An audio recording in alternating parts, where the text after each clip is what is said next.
1 फरवरी को केंद्रीय बजट आने वाला है और इस बजट से पूरे देश को काफी उम्मीदें हैं, क्योंकि यह मोदी सरकार का आखिरी बजट, अपने इस कार्यकाल का आखिरी बजट होगा। क्योंकि आगे मई में चुनाव है अगले साल, तो उससे पहले पूर्ण बजट नहीं होगा, इसलिए इसको पूर्ण बजट माना जा रहा है। इसलिए इसको चुनावी बजट कहना भी गलत नहीं होगा। मैं आज हूं भारतीय उद्योग व्यापार मंडल के कार्यालय पर, और क्योंकि भारतीय उद्योग व्यापार मंडल देश का एक बड़ा संगठन है और पूरे प्रदेश में सभी राज्यों में इसकी इकाइयां हैं और 7,000 से ज्यादा इसके सक्रिय सदस्य हैं। तो खुशी की बात यह है कि इस इतने बड़े संगठन को जो नेतृत्व कर रहे हैं वो यहाँ राजस्थान के जयपुर के बाबूलाल गुप्ता जी हैं, जो भारतीय उद्योग व्यापार मंडल के चेयरमैन हैं। तो आज यहाँ भारतीय उद्योग व्यापार मंडल के बैनर तले विभिन्न जो सेक्टर से जुड़े हुए उद्योगपति और व्यापारी मौजूद हैं, उनसे चर्चा करेंगे कि देश की वर्तमान परिस्थितियों में किस तरह का बजट होना चाहिए। तो इस पर अलग अलग जो सेक्टर जुड़े हुए लोग हैं जिनसे बात करेंगे। सबसे पहले बाबूलाल जी से ही जानते हैं और बात करते हैं कि इस बार जो आम बजट है, यूनियन बजट आने वाला है, इससे किस तरह की उम्मीद करते हैं।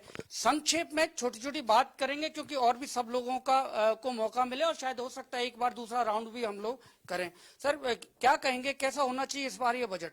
भारतीय उद्योग व्यापार मंडल एक 7 करोड़ व्यापारियों की संस्था है और 14,000 लोग हमसे 14,000 संगठन हमसे सीधे जुड़े हुए हैं।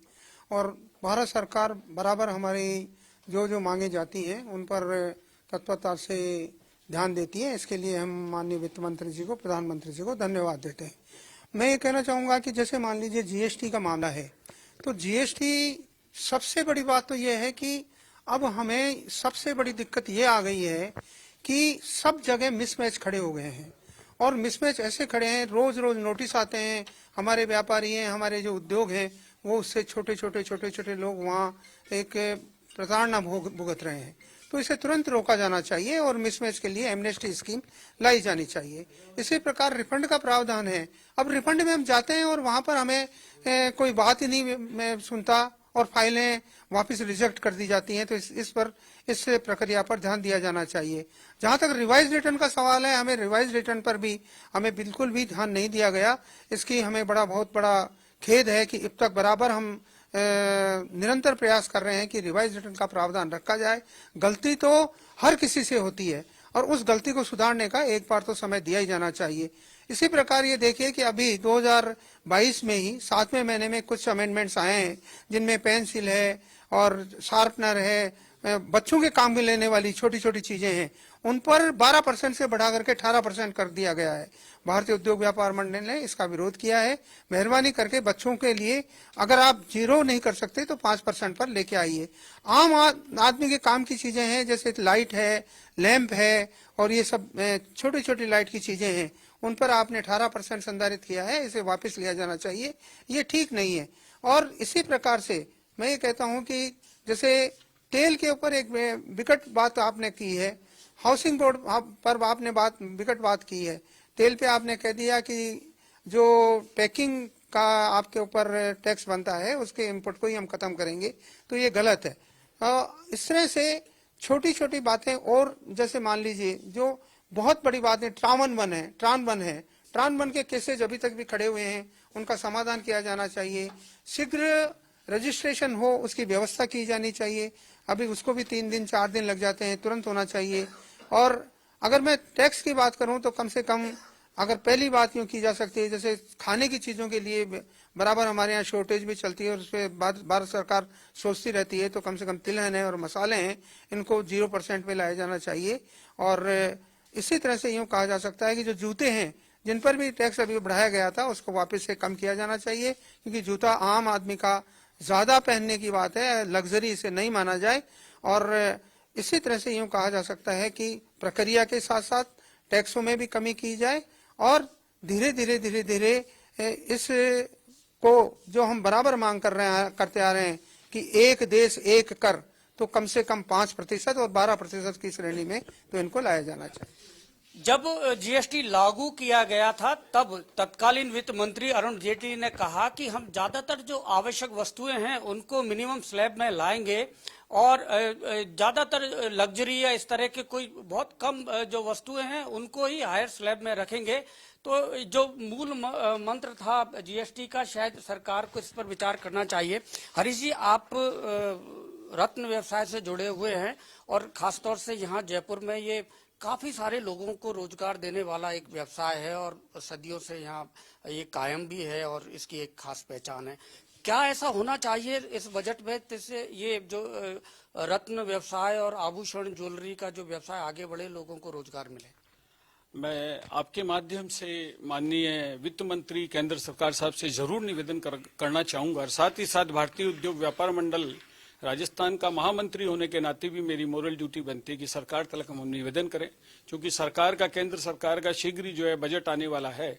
मेरा मानना है कि संपूर्ण भारत जो है सोने की चिड़िया कहलाता था। हमारी माता बहनों के पास हर घर में सोना और चांदी हमेशा होता था, जो सभी किसी भी सुख और दुख के समय, शादी ब्याह के समय, किसी सांस्कृतिक कार्यक्रम के समय वो अपने निकाल के देती थी। चूंकि आज सोने का प्राइस देखिए 60,000, 62,000, चांदी का प्राइस देखिए 70,000, साथ ही साथ सरकार ने 3% जीएसटी और लगा रखा है।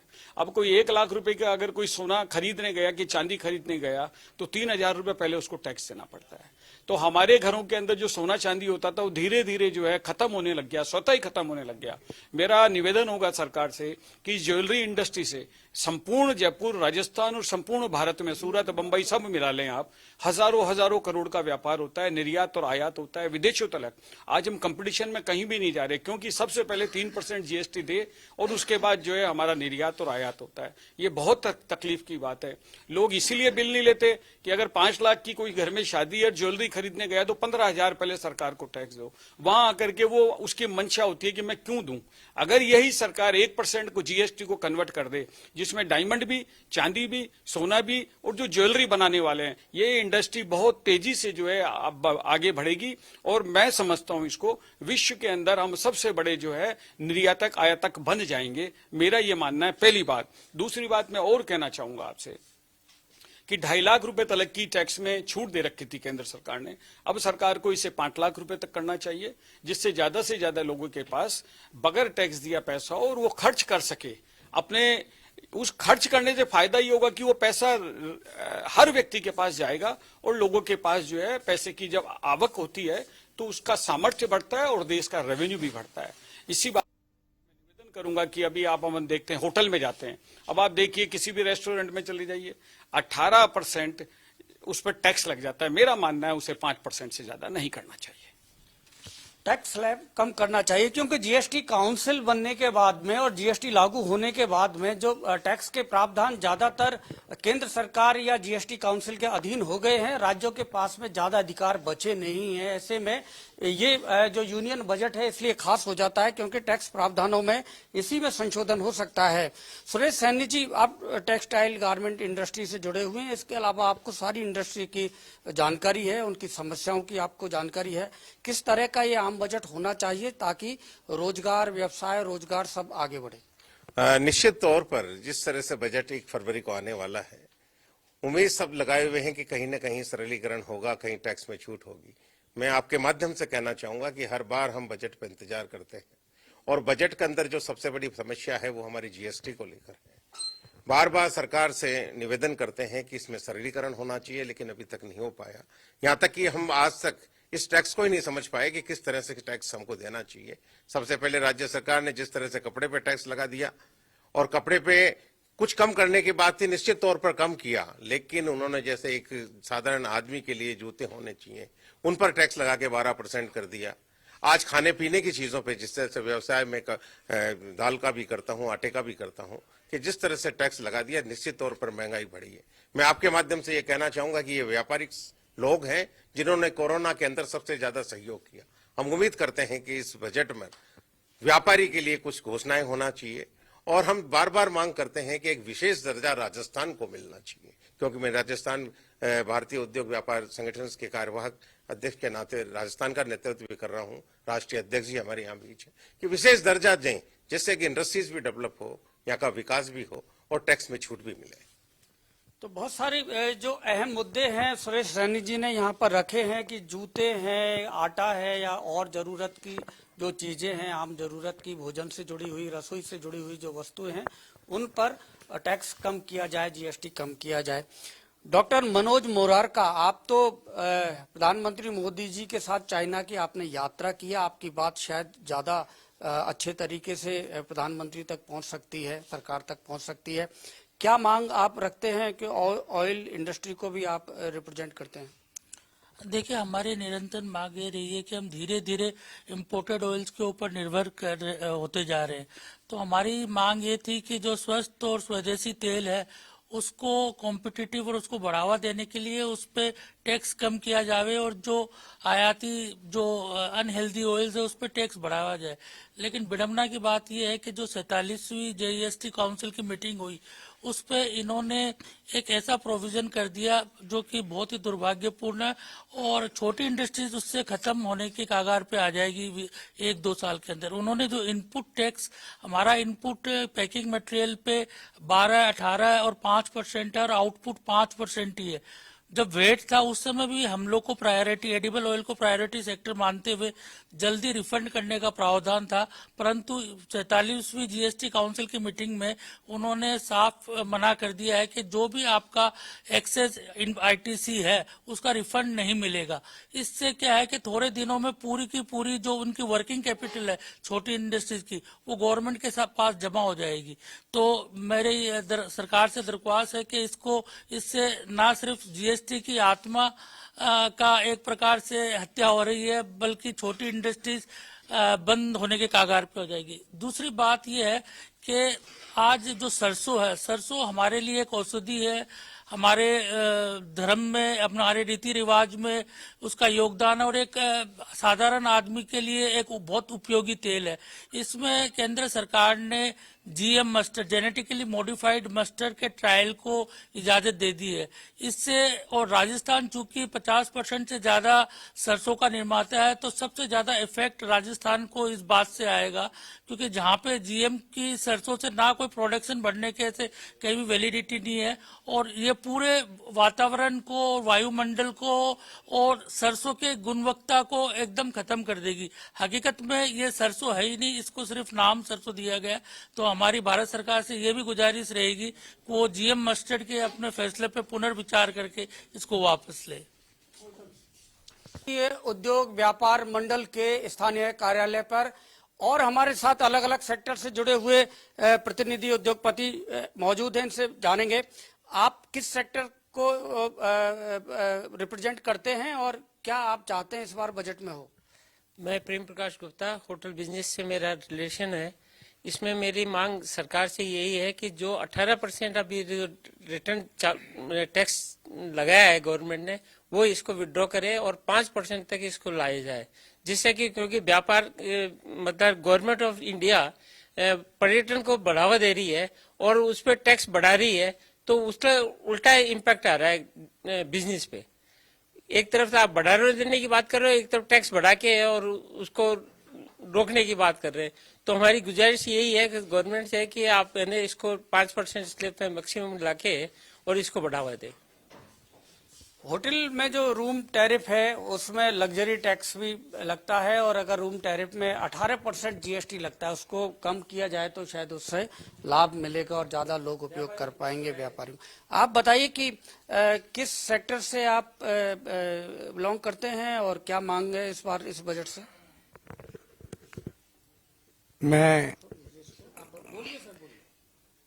एक ग्रेनाइट इंडस्ट्रीज के बारे में आपसे थोड़ा सा निवेदन करना चाहूँ कि इस पिछले 8 साल में जो इंडस्ट्रियां कम से कम 60-70% बंद होने की कगार पे हो गई और है, उसका कारण यही रहा कि यहाँ रॉ मटेरियल की माइंस पे जो था वो यहाँ वालों को नहीं मिलते, उसका एक्सपोर्ट होता रहा। ये हमारी फैक्ट्रियां पहले 12 घंटे चलती गई, फिर अब जाकर ये पोजीशन हो गई कि वो चल ही नहीं पा रही, क्योंकि उनको रॉ मेटेरियल की व्यवस्थाएं नहीं हो पा रही, बाहर जा रही है। अगर किसी इंडस्ट्रीज को कोई इंडस्ट्रियल लगाता है तो लगाने के बाद में उसका रॉ मेटेरियल की व्यवस्थाएं बनाने का काम भी सरकार का ही होता है। वो अपनी तरफ से कुछ माइंस तो बना नहीं सकता कहीं पर। तो एक तो ये है। दूसरा, मैं निवेदन करूं, मेरा थोड़ा फूड ग्रेन्स का भी होने की वजह से, कि आज नई इंडस्ट्रीज को तो टैक्सेस की रिबेट और वो दी जा रही है। जो कि नई इंडस्ट्री लग रही है वो 5% हो गई। 95 इंडस्ट्री जो पुरानी लगी हुई है, उन इंडस्ट्रीज को कोई तरह का फायदा नहीं, जबकि वो इस हालत में चल रही हैं कि वो ऐसी है कि वो उनको पूरी तरीके से चलाने में असमर्थ, क्योंकि उनकी मशीनरी और साथ के अंदर एक्सपेंसिव उसी ढंग से बहुत ही ज्यादा है। और ये छूट नहीं मिलने से, और नई मैं नहीं कह रहा कि नए वालों को आप नहीं दे, नहीं, उनको भी दे, साथ में पुराने वालों को भी दे, ताकि वो कुछ उठ तो सके।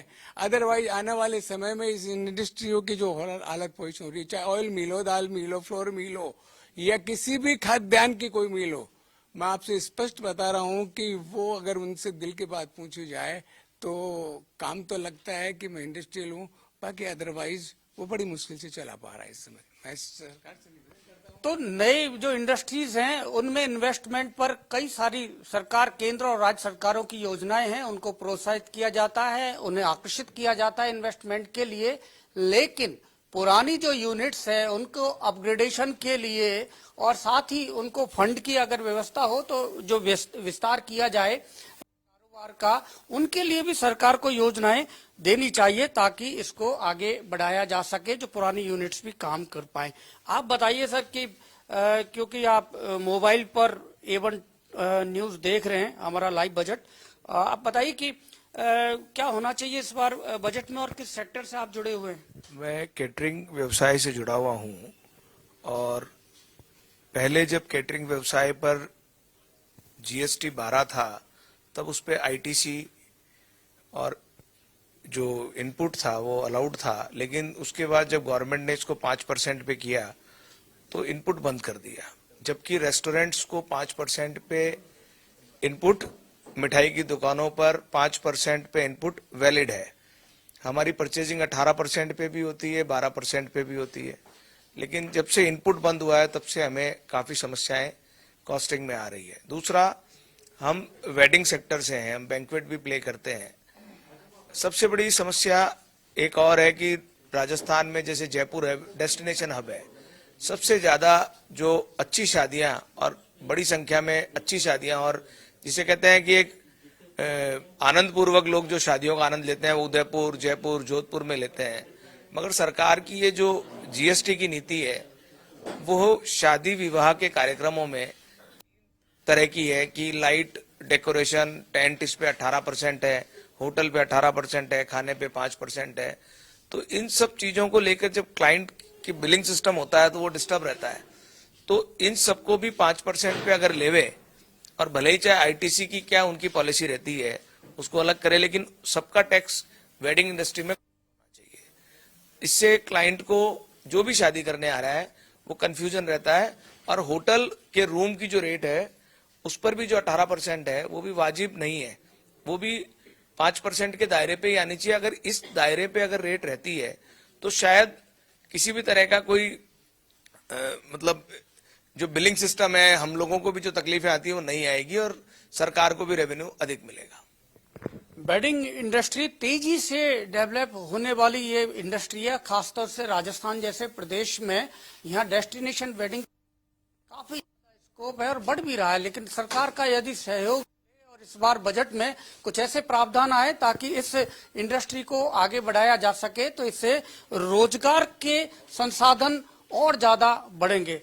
आप बताइए कि सर, आप क्योंकि आप किराना से जुड़े हुए हैं और किराने की जरूरत हर इंसान को होती है, लेकिन ये कहा जा रहा है कि महंगाई का काफी असर है और सीधा आप रसोई से जुड़े हुए हैं, आपका व्यापार रसोई से जुड़ा हुआ है। क्या कहेंगे, क्या होना चाहिए इस बार इस बजट में? रसोई के अंदर प्रमुख चीजें लाल मिर्च है, धनिया है, हल्दी है, इस पर GST बिल्कुल चाहिए। इससे गृहिणियों को, आम जनता को विशेष मदद मिलेगी, क्योंकि ही मेन इसका रीजन क्या है कि गरीब आदमियों की रोजी रोटी के अंदर सब्जियों का विशेष महत्व है और उस सब्जियों के महत्व के अंदर इनको जीएसटी से बिल्कुल अलग किया जाए। मिर्च मसाले रसोई से संबंधित जो भी जरूरतें हैं ये प्राथमिक जरूरतें होती हैं और इन कोई टैक्स नहीं होना चाहिए। हमारे साथ झालानी जी हैं और आप तो टेक्सटाइल एक्सपोर्ट इंडस्ट्री से जुड़े हुए हैं। इनसे सरकार ने बहुत प्रयास किए हैं कि हमारी जो इंपोर्ट की जो निर्भरता है वो उसको कम किया जाए और एक्सपोर्ट को बढ़ावा दिया जाए, लेकिन क्या और होने चाहिए कंक्रीट लेवल पर? क्या प्लान सरकार को योजनाएं बनानी चाहिए? इस बजट में क्या घोषणा होना ही चाहिए ताकि यहाँ से निर्यात को बढ़ाया जा सके? मैं चाहूँगा कि सरकार को कुछ अपने नए टेक्सटाइल पार्क बनाए, कुछ जो फैसिलिटी जो वो कमिट करती है उन फैसिलिटी को पूरा करे। देखिए, निर्यात करने के लिए हमें जो भी मैन्युफैक्चरिंग करनी पड़ेगी, हमें सारी ज़रूरतें पड़ेगी, बिजली की भी ज़रूरत पड़ती है, हमें डाइंग प्रिंटिंग सब की ज़रूरत होती है। अब मैं आपको बताऊं, सरकार ने हमें ईपीआईपी गारमेंट जोन बनाया, रीको ने हमसे 25% पैसा एक्स्ट्रा लिया और ये कहा कि आपके यहाँ बिजली निर्बाध रूप से सप्लाई दी जाएगी, कभी भी पावर कट नहीं होगा। अभी आपको पता हो पिछले दिनों राजस्थान में पावर संकट रहा, हमें भी नोटिस दे दिए गए कि आप भी अपनी कैपेसिटी को कम कीजिए। अब हमारे पास में इंटरनेशनल ऑर्डर्स हैं, हम कैसे पूरा करेंगे टाइमली? समय समय पर हमें अलग कई तरह की समस्याएं पेश आती है। कभी हमें कंटेनर नहीं मिलते हैं, अभी कंटेनर मिल रहा है, ओशन फ्रेट पर 18% जीएसटी लगा दिया, इनको हटाना चाहिए। डाइंग की बात आती है तो सरकार की तरफ से ईटीपी प्लांट लगाए जाते हैं, वो इनफ नहीं होते हैं। तो पता चलता है कि जो जिस कैपेसिटी से हम काम करना चाहते हैं उस कैपेसिटी से हम काम नहीं कर पाते हैं। तो सरकार को या तो कमेटी बनाए और सभी व्यापारियों की कमेटी को कोई अपने यहाँ हर विभाग के अंदर उनको उचित प्रतिनिधित्व दे ताकि उनकी जो भी समस्या हो तत्काल दूर हो जाए। बस व्यापारी तो इसी तरह का, जो एक्सपोर्टर है वो भी यही चाहता है। सिंगल विंडो एक्ट या वन स्टॉप शॉप जैसे इस तरह की कुछ योजनाएं हैं, क्या ये प्रभावशाली नहीं है? बातें हैं पर धरातल पर नहीं है।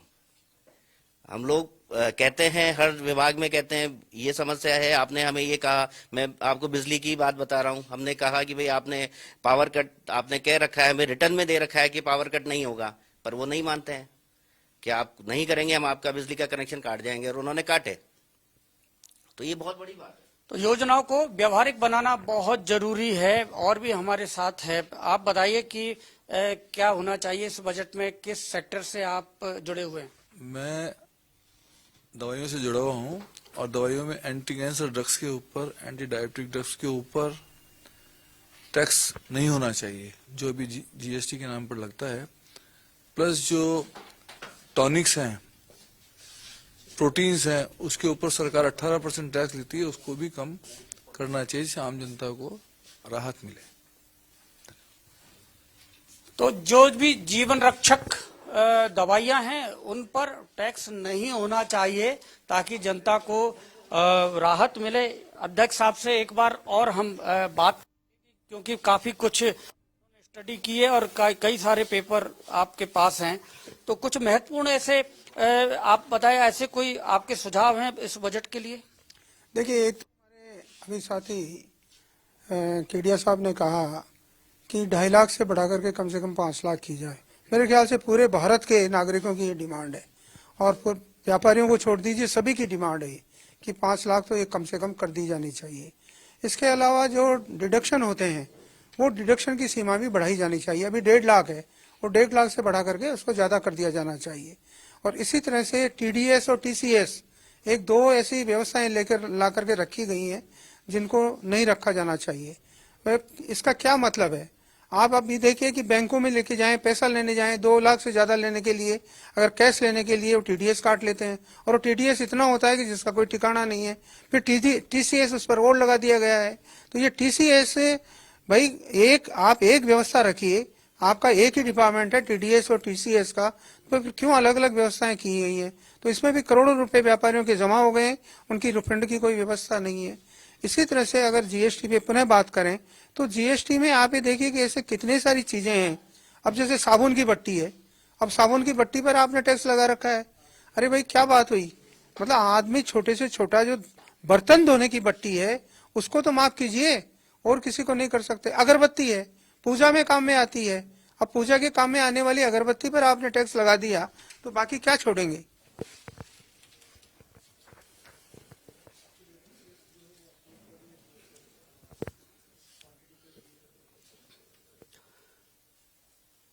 भारतीय उद्योग व्यापार मंडल के कार्यालय से यूनियन बजट पर हमारा ये था खास